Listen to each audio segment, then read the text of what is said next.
Assalamualaikum Bu Oki. Waalaikumsalam Bu Iza. Gimana kabarnya hari ini Bu? Alhamdulillah baik Ibu. Bu, di pertemuan kita kali ini membahas mengenai kegiatan praobservasi yang akan kita lakukan untuk kegiatan supervisi nanti di dalam kelas. Jadi nanti di dalam kelas saya berperan sebagai pengamat dan Ibu sebagai observernya. Bu, supervisi yang saya lakukan nanti itu tujuannya adalah untuk melakukan atau mengevaluasi pembelajaran yang Ibu lakukan di dalam kelas. Sebelum memulai kegiatan supervisi nanti, kira-kira apa tujuan pembelajaran yang dicapai? Baik Ibu, untuk tujuan pembelajarannya itu yang pertama, peserta didik itu harus dapat memahami konsep dari entalpi itu sendiri. Kemudian peserta didik dapat memahami jenis sistem dan lingkungan, dan peserta didik dapat memahami jenis-jenis sistem, serta peserta didik dapat menentukan reaksi eksoterm sama reaksi Oh, jadi tujuannya ada 4 gitu ya? ya Ibu. Sesuai dengan tujuan pembelajaran yang akan Ibu lakukan nanti di dalam kelas, kira-kira apa strategi yang digunakan? Untuk strateginya Ibu, saya menggunakan model pembelajaran discovery learning, yang mana di sana lebih ke student center, berfokus pada siswanya Ibu. Nah, dengan menggunakan metode ceramah, diskusi, sama tanya jawab untuk mengaktifkan suasana kelas. Jadi ada 3 Iya. strateginya.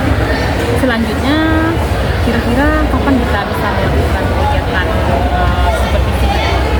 Nah, insya Allah mungkin setelah saat pertemuan berikutnya itu akan saya mulai untuk melaksanakannya di kelas pembelajaran.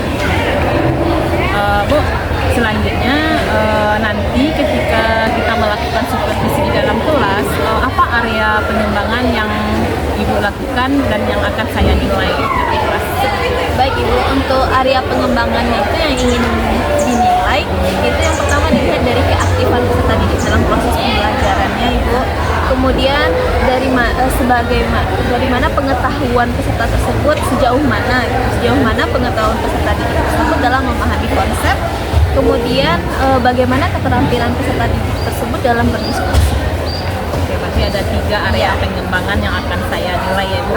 Jadi yang pertama keaktifan siswanya, yang kedua pengetahuannya terhadap materi, dan yang ketiga dalam kegiatan diskusi. Selanjutnya, kapan kira-kira kita bisa melaksanakan kegiatan ini? Nah, insya Allah setelah saat pertemuan selanjutnya Ibu. Jadi akan kita terapkan pada saat proses pembelajaran.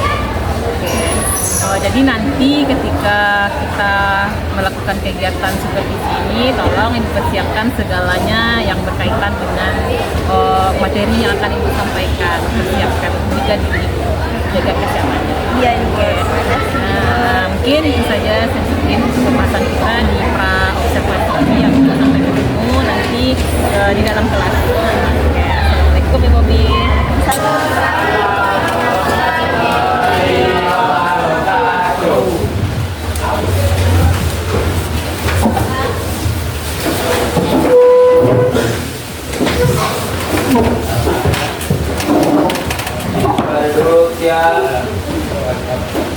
Kepada bermadar, bergerak, berdoa mulai.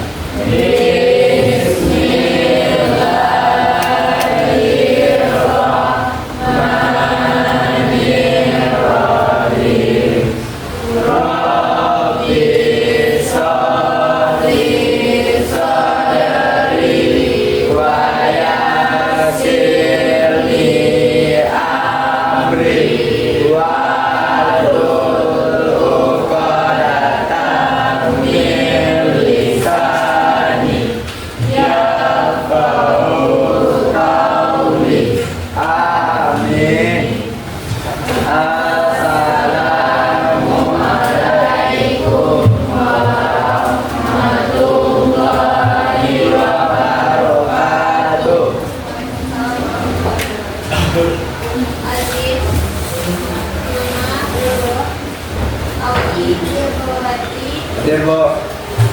Elsa, hadir Bu. Erna, hadir Bu. Dewi, hadir Bu. Kita, hadir Bu. Aini, hadir izin baca kok. Indah, AA, Laura, Aulia, Ami, Fajar, Rian, Rizky, Kiki, Tia, Lili, Olive, Ria, Tasya, Aka, Iska, Sadik, Firda, Syakila, Olive, Firda, Bulan, Zahira, Safra, Nandi. Oke, berarti 2 orang yang sakit hari ini ya. Oke, kita lanjutkan pelajarannya. Kemarin kita sampai mana? Kemarin kita sampai gaya antar molekul. Jadi udah habis babnya ya. Nah, sekarang kita masuk ke ini materinya tentang termokimia.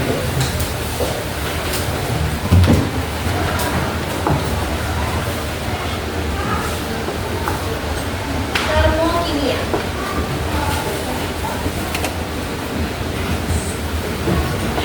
Ini materi kita di bab baru ya. Termokimia, apa yang Anda ketahui tentang termokimia terlebih dahulu? Hah? Apa itu termokimia? Coba kita pegang. Termo sama kimia. Termo itu apa? Termo panas. Kalau kimia dia berkaitan dengan kimia. Jadi apa kesimpulan dari termokimia? Nih, kalau termokimia berasal dari katanya termos, artinya apa tadi? Panas atau kalor. Nah, jadi kalau digabung termokimia merupakan cabang ilmu kimia yang mempelajari tentang banyaknya panas yang diserap atau yang dilepas dalam suatu reaksi kimia. Jadi konsepnya di sini panas yang diserap dan dilepas. Nih, contohnya dalam kehidupan sehari-hari berkaitan dengan ini gambar apa? Teko untuk merebus air. Berarti kan ada asap-asapnya. Kemudian ini ada api unggun. Berarti ada juga asapnya ya. Nah, dari penerapan tersebut, nah kan ada kaitannya dengan termokimia. Berarti ada tujuan pembelajaran kita. Yang pertama itu untuk memahami apa itu konsep entalpi. Yang kedua sistem dan lingkungan. Yang ketiga menjelaskan jenis-jenis sistem dan menentukan reaksi eksoterm dan endoterm. Kita bahas satu-satu. Nah, jadi entalpi itu merupakan jumlah dari energi. Berarti kalau misalkan contohnya tadi teko untuk merebus air panas. Berarti entalpinya yaitu jumlah energi panas yang terlibat dalam si teko tersebut. Bisa jadi energi dari airnya dan energi dari tekonya. Nah, paham? Paham? Oke. Tapi untuk perhitungan entalpi itu, entalpi merupakan jumlah energi dalam suatu sistem yang terdiri dari energi dalam dan kerja. Berdasarkan rumus, untuk energi dalam dan entalpi itu tidak dapat diukur, melainkan yang diukur hanya perubahannya.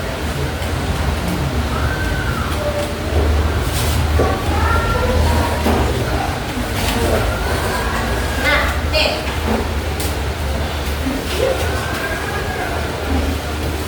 Nah, entalpi dan energi tidak dapat diukur.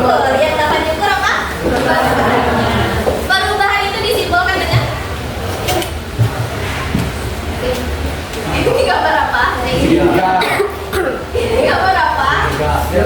Segitiga itu namanya kalau fisika. Piramida. entalpi. Nah, perubahan entalpi yang bisa dicari itu hanya delta H atau perubahan entalpi. Apa itu perubahan entalpi? Yang dibebaskan atau yang diserap dalam suatu reaksi. Nah, jadi rumusnya ini delta H sama dengan HP dikurang HR. Berkaitan reaksi, apa saja yang ada di reaksi? Produk dan reaktan. Produk itu disebut sebagai hasil reaksi. Reaktan sebagai reaksi. Nah, produk posisinya di mana? Akhir atau setelah tanda panah. Reaktan posisinya di mana? Sebelum tanda panah. Nah, jadi yang bisa diukur kan cuma perubahannya. Yang mana entalpi di akhir dikurang dengan entalpi di awal, atau entalpi si produk dikurang dengan entalpi reaktan. Itu rumusnya. Oke, kita lanjut lagi. Sampai sini ada pertanyaan? Enggak. Berkaitan dengan sistem dan lingkungan. Nah, jadi sistem kalau di Teko tadi gambar ini aja. Nih, ini larutan dari NaOH dan HCl. Dia dimasukkan ke dalam wadah yang bernama wadah apa namanya? Erlenmeyer. Oh. Nah, gunanya untuk mereaksikan suatu zat. Nah, yang sebagai sistem di sini yaitu larutan NaOH dan HCl. Yang sebagai lingkungan yaitu labu Erlenmeyer. Nah, jadi apa itu sistem? Yang menjadi pusat perhatian. Jadi kalau di sini siapa pusat perhatian? Larutan NaOH. Kalau di kelas ini berarti siapa sistemnya? Siswa. Sebagai lingkungan siapa? Kelas.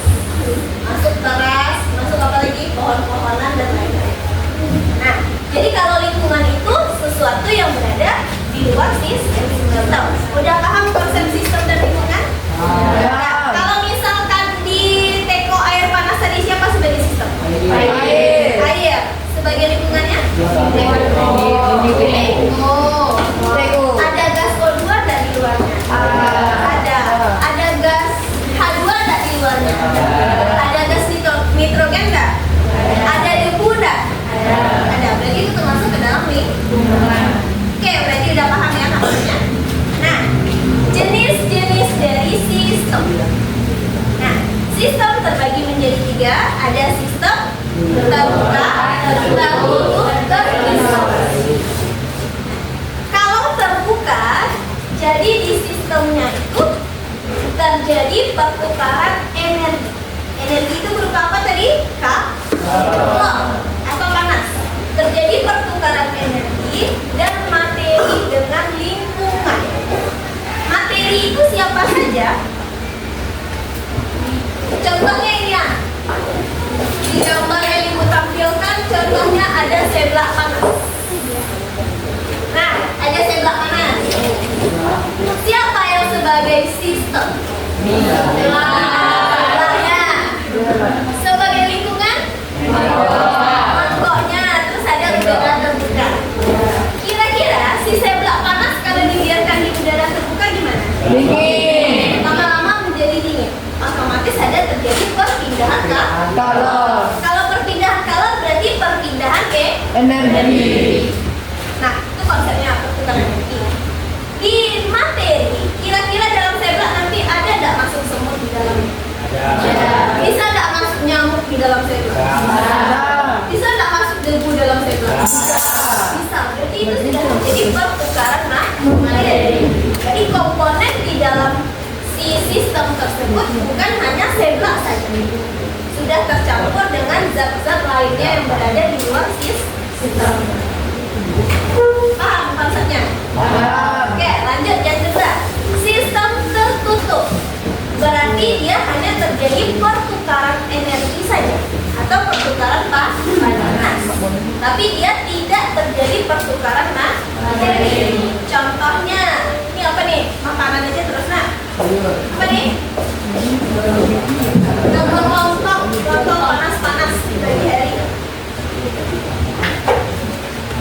Nah, jadi lontong panas kalau kita biarkan di udara terbuka, tapi dia dalam kondisi dalam plastik ya, kira-kira berputar nggak suhunya? Ya. Yang menjadi dingin. Berarti terjadi perubahan Kalau energi. di dalam lontong ini bisa nggak masuk semut dalamnya? Ya. Bisa nggak masuk semut? Ya. Berarti tidak terjadi pertukaran materi. Makanya disebut sebagai sistem tertutup.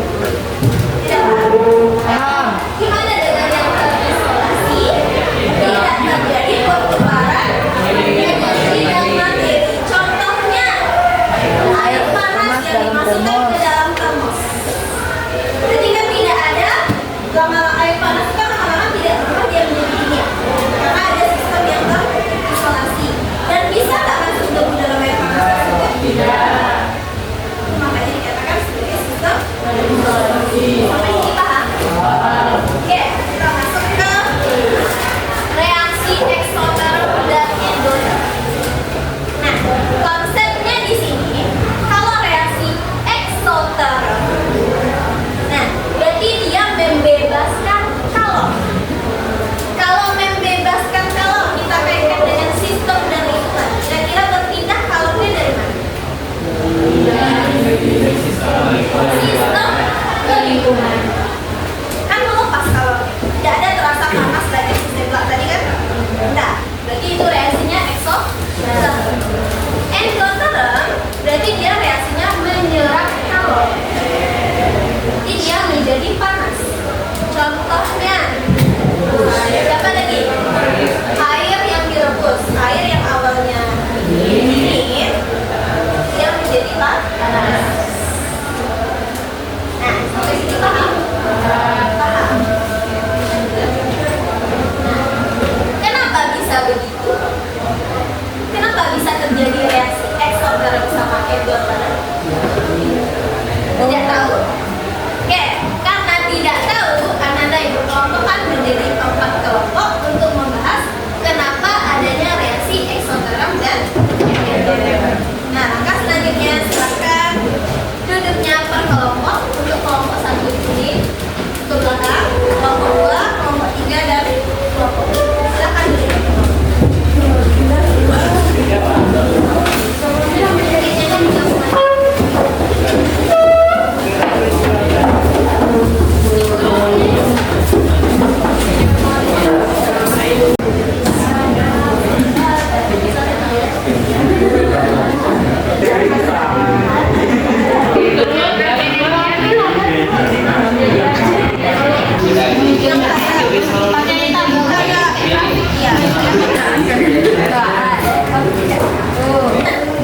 Perwakilan kelompok 2 orang boleh maju ke depan.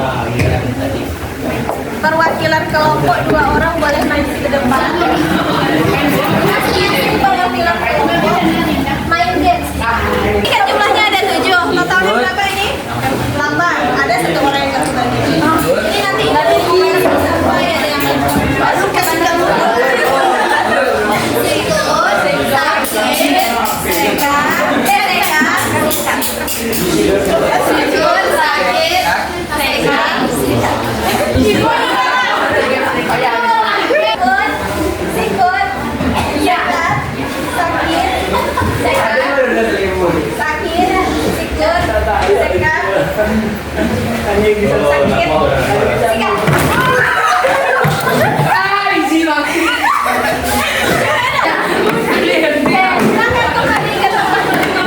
kasih aplaus buat teman-temannya.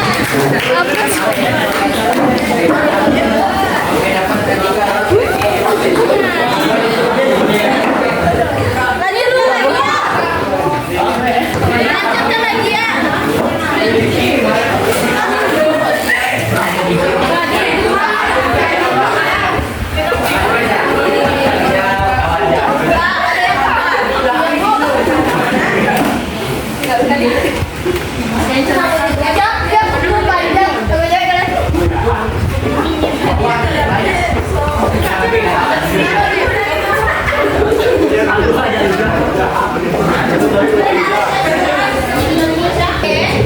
Diskusinya udah diselesaikan aja sampai ada dua anggota kelompok yang sudah mengumpulkan, yaitu ada kelompok 1 sama kelompok 3. Antara dua kelompok ini siapa yang mau berpresentasikan?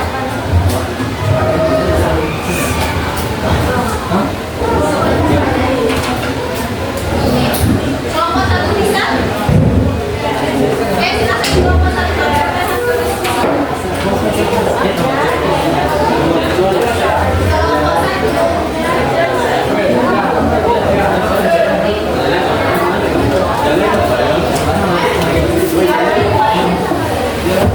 Maju aja semuanya.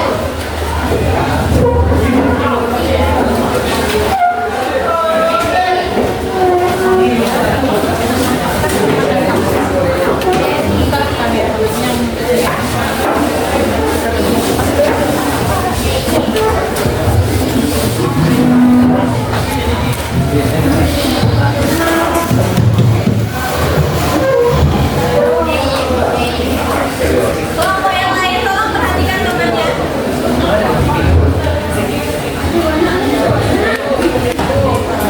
Oke,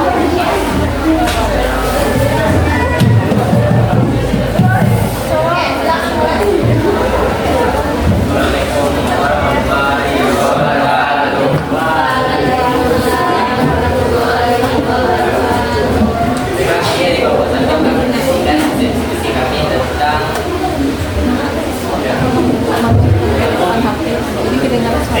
eksotom dan endotom.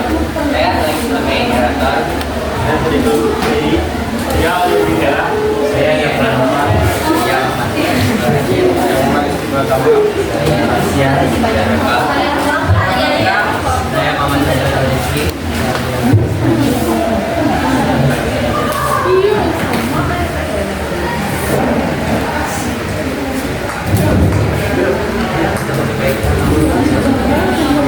Yang pertama akan dibacakan oleh Adik. Untuk reaksi eksotem itu perpindahan energi dari sistem ke lingkungan atau bisa disebut manfaat energi. Hal ini dapat terjadi karena total energi yang diperlukan untuk memutus ikatan kimia dalam aktivitas lebih kecil daripada energi yang dilepaskan ketika ikatan baru terbentuk dalam produk. Nilai entalpi pada reaksi eksotem bernilai negatif. Hal ini disebabkan karena pada reaksi eksotem entalpi sistem akan berkurang. Diagram entalpi atau diagram energi pada reaksi eksotem. Pada diagram reaktan berada di atas, lalu ada tanda panah yang menuju bawah dan di bawah ada produk. Hal ini terjadi karena reaksi eksotem melepas energi ke lingkungan dalam bentuk panas. Pada awal reaksi, molekul reaktan memiliki energi yang lebih tinggi yang menunjukkan pada posisi reaktan di atas sesuai dengan gambar. Lalu posisi energi produk rendah. Energi yang dilepaskan dan produk yang terbentuk memiliki energi yang lebih rendah dibandingkan reaktan. Seperti di gambar, posisi produk lebih rendah daripada reaktan. Perbedaan energi reaktan dan produk mewakili nilai energi yang dilepaskan selama reaksi. Ini ditunjukkan dengan panah yang turun pada diagram, menandakan energi yang hilang di lingkungan.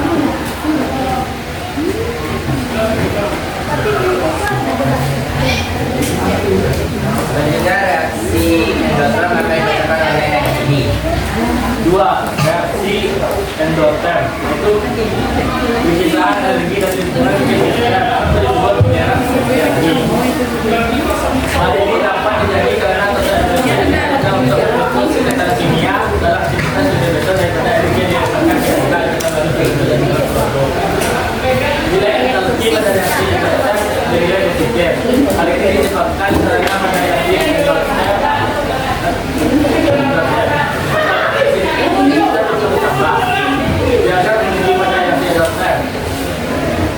reaktan berada di bawah dan pada bentuk reaktan yang ada di produk. Hal ini dapat terjadi karena reaksi endoterm menyerap energi gas dan dalam bentuk panas. Pada awal reaksi memiliki energi yang lebih rendah menunjukkan posisi di bawah. Memiliki energi bocor lebih besar, energi yang cerak dan produk yang bisa energi yang lebih tinggi dibandingkan reaktan. Seperti di gambar, posisi bocor lebih tinggi dibandingkan reaktan. Perbedaan energi reaktan dan produk mewakili nilai energi secara drama dan tinggi. Ini ditunjukkan dengan panah yang naik pada diagram menandakan energi yang dapat didapatkan.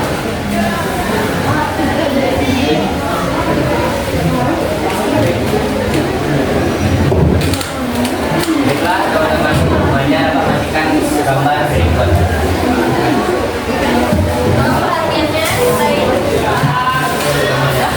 Itu adalah gambar aksi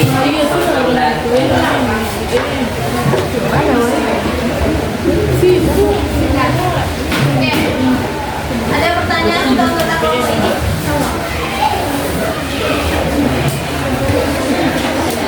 Apakah ada dari teman-teman yang ingin bertanya?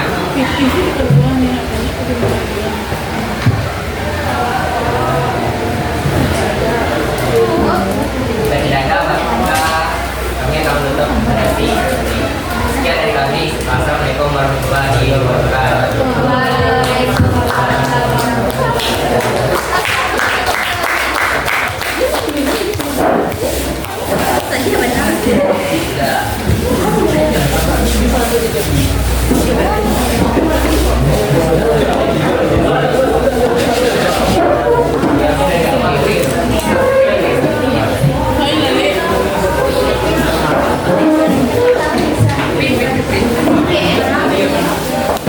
Tadi dari hasil diskusi kelompoknya didapatkan diagram yang seperti di mana posisi berada di atas, reaksi reaktan berada di bawah. Kalau yang reaksi eksomer berada di bawah.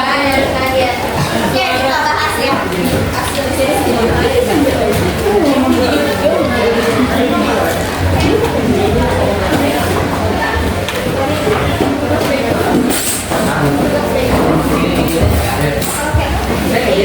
Ada jelas di belakang? Kita bahas. Reaksi eksoter tadi gimana konsepnya? Perpindahan kalau dari sistem kering. Kalau sistem keringan otomatis berarti dia melepaskan kalau sistemnya ibarat api unggun tadi. Jadi dari api keluar. Makanya jika kita berdiri di samping kayu bakar, kita merasa karena perpindahan kalor dari api unggun ke ujung. Nah, karena dia melepaskan kalor, sehingga ini karena nilai HP-nya kecil dari reaktor, maka nilai entalpinya bernilai negatif. Nah, karena bernilai negatif, di kurvanya kan perbandingan antara reaktan sama produk. Di sini produk lebih rendah dari reaktan, makanya posisi si produk berada di bawah. Di bawah posisi produk, karena dia lebih rendah entalpinya. Kalau si reaktan berada di atas karena entalpi reaktan lebih besar dari produk.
Maka kesimpulan akhir dari EXO sama EDO. EXO merupakan perpindahan energi dari lingkungan ke lingkungan. Jadi dia kalau entalpinya gimana bernilai? Negatif. Kenapa? Karena Produk lebih kecil daripada reaktan. Kalau di kurvanya gimana?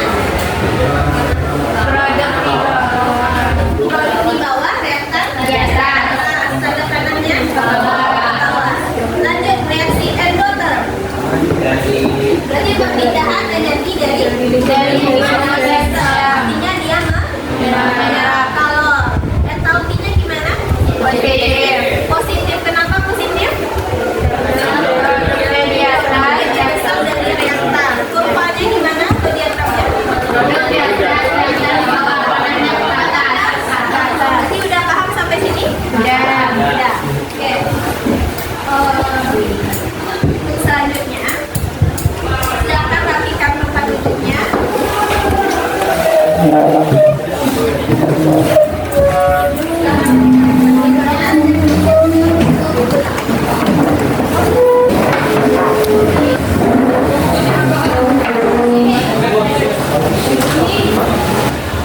Pada Rahmat dan gerak bersyukur mulai.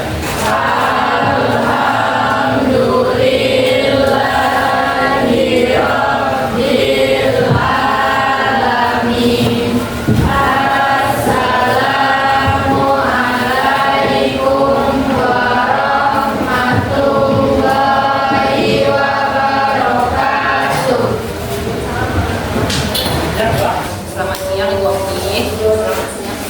Gimana kabarnya? Oke, nah beberapa hari yang lalu kita sudah melaksanakan kegiatan observasi dan saya sudah menyamai Ibu dalam proses belajarnya di dalam kelas. Nah, kemudian sekarang saya mau menanya bagaimana perasaan Ibu setelah kegiatan. Baik, Liza, awalnya itu terasa deg-degan karena karena aku lagi di supervisi. Terus tapi seiring jalan waktu, alhamdulillah berjalan. Kemudian tujuan pembelajaran yang Ibu ingin capai Ada 4 tujuan pembelajaran itu. Yang pertama ada memahami konsep dari environment sendiri, kemudian yang kedua memahami sistem dan lingkungan, kemudian memahami konsep dari sistem dan lingkungan dan melakukan reaksi eksoterm sama endoterm. ya luar biasa sekali Bu Opi. Selanjutnya bisa Ibu Opi ceritakan kembali area pengembangan yang ingin saya nilai. Baik Ibu, di area pengembangan itu yang ingin dinilai itu yang pertama bagian keaktifan siswa dalam pembelajaran. Apakah siswa tersebut aktif atau tidak dalam saat diskusi berlangsung. Kemudian pengetahuan peserta didik tersebut dalam memahami materi. Dan yang ketiga dilihat dari keterampilan siswa tersebut dalam berdiskusi. Jadi ada 3 yang sekaligus pegang.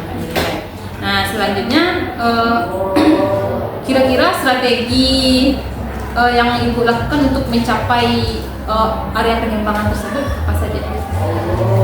Kalau saya menggunakan model pembelajaran discovery learning dan dengan menggunakan metode pembelajaran area cenama, ada diskusi sama tadi Kemudian dari kegiatan tersebut kira-kira sejauh apa keberhasilan yang Ibu Opi bisa rasakan dari area penilaian yang ingin saya nilai tadi? Apakah sudah maksimal atau belum? menurut saya masih belum maksimal Bu, karena masih ada juga peserta didik yang masih bermain-main dan ada yang menjawab pertanyaan yang masih sebenarnya dia itu paham, sebenarnya dia itu belum paham tapi masih ragu dalam mengucapkan pertanyaan. Sementara saat diskusi itu pertanyaan itu yang dibutuhkan yaitu dengan sesi diskusi. Kemudian menurut Ibu bagaimana caranya agar murid dapat fokus Jadi dia istilahnya bisa mengikuti pembelajaran dengan baik, kemudian tidak malu untuk tampil menyampaikan apanya dalam diskusi. Menurut saya dalam proses pembelajaran dan saat yang kemarin itu pemberian speaking kan kurang, Iya. jadi hanya satu saja. Nah, lebih baik agak diperbanyak lagi speakingnya biar peserta didik itu lebih konsentrasi lagi dalam menerima materi. Kemudian peserta didik itu kalau dapat di kita yang menunjuknya, dia mau tidak mau dia secara terpaksa bisa memahami materi tersebut. Kemudian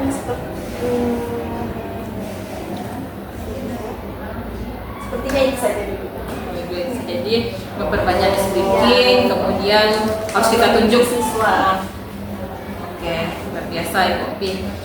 Selanjutnya, setelah melakukan rangkaian kegiatan dari observasi, kemudian sampai yang pasca seperti saat ini, kira-kira bagaimana perasaan Bu Opi? Tadi kan Bu Opi sudah bercerita. Nah, kemudian setelah disampaikan, bagaimana perasaan Bu Opi sekarang?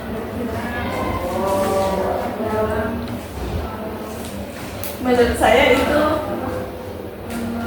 kalau sudah ada diberikan solusi, kalau sudah tahu solusi, berarti sebaiknya untuk langkah selanjutnya akan kita tambah lagi guys, seperti pemberian speaking, kemudian menunjuk siswa lagi lebih banyak. Bu Opi, jadi dari hasil pengamatan saya di dalam kelas kemarin, jadi kan tadi ada 3 yang ingin area pengembangan yang ingin Bu Opi dinilai bagi saya. Nah, jadi kalau untuk keaktifan, semuanya kan saya lihat waktu pelaksanaan semuanya aktif. Kemudian ini bukan mau merendahkan atau bagaimana, ada sedikit catatan, mungkin ada beberapa anak yang memang anaknya yang atau bagaimana, jadi masih ada siswa yang memang tidak fokus dengan bermain HP, atau ada yang berbicara dengan teman, sibuk dengan urusan sendiri. Kemudian kalau untuk speaking kayaknya mereka semangat, bahkan waktu itu sampai ada yang terluka karena saking semangatnya sampai luka tangannya begitu ya. Selanjutnya mungkin itu saja yang bisa saya berikan dari hasil observasi kemarin. Terima kasih Bu Opi. Kira-kira kapan Ibu Opi ingin menerapkan pembelajaran? Kan sudah ada penilaian, ada kritikan dari saya. Kira-kira kapan Ibu Opi ingin mewujudkan perubahan yang ingin Ibu Opi terapkan di dalam pembelajaran berikutnya, kapan? Insya Allah saat pertemuan selanjutnya itu akan dicoba lah untuk memperbaiki apa yang kurang dari pertemuan sebelumnya. Terima kasih Bu Opi. Opi, semoga pertemuan kita kali ini bermanfaat. Semoga ada perubahan untuk proses pembelajaran di kelas untuk kedepannya. Begitu, Opi. Terima kasih telah meluangkan waktunya untuk hari ini. Saya ucapkan terima kasih, Opi. Baik, sama-sama Ibu.